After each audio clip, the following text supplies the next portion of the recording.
Je voudrais vous raconter une petite histoire sur la création du drapeau européen qui m'a rempli vraiment de joie et beaucoup d'espérance.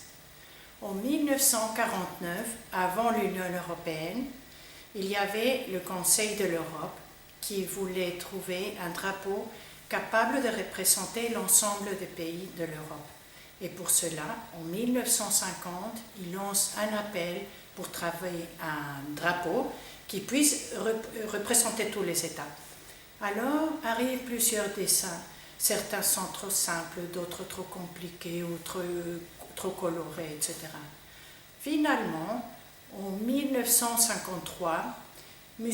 Arsène Heitz propose un drapeau qui est très joli, qui consiste d'un cercle de 12 étoiles au nord sur un toile bleue.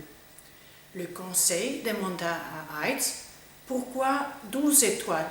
Et la question est en effet pertinente, parce qu'à ce moment-là, le conseil avait 15 États membres et non pas 12.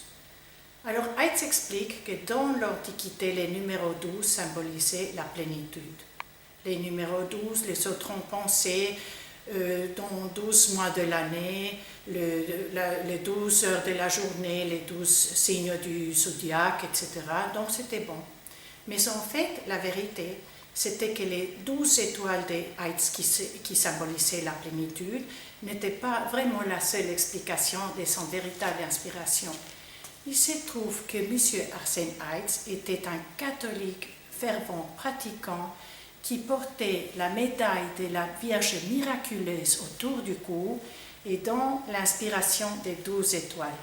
Ainsi, pour notre bonheur, le drapeau de l'Union européenne que l'on voit dans beaucoup de bâtiments publics dans toute l'Europe et dans toutes les plaques d'immatriculation des voitures par exemple, est ni plus ni moins une inspiration de la couronne de la Vierge Marie.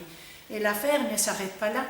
La date à laquelle le drapeau désigné par Heitz fut officiellement proclamé le drapeau de l'Union européenne fut le 8 décembre de 1955, le jour de l'Immaculée Conception. Coïncidence ou un petit clin d'œil de celui qui était considéré pendant plusieurs siècles la reine des Européens. Avec cette petite histoire, je souhaite que vous puissiez avoir espérance et confiance, même en ces temps difficiles, car quoi qu'il arrive, notre mère veille sur nous.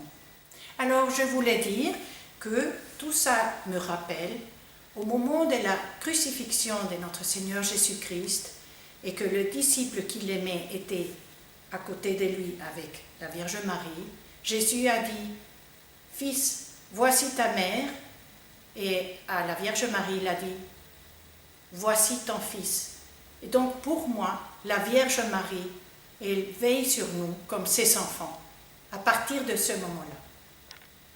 Et ça, c'est mon espérance. Je vous salue, ô Mère Immaculée.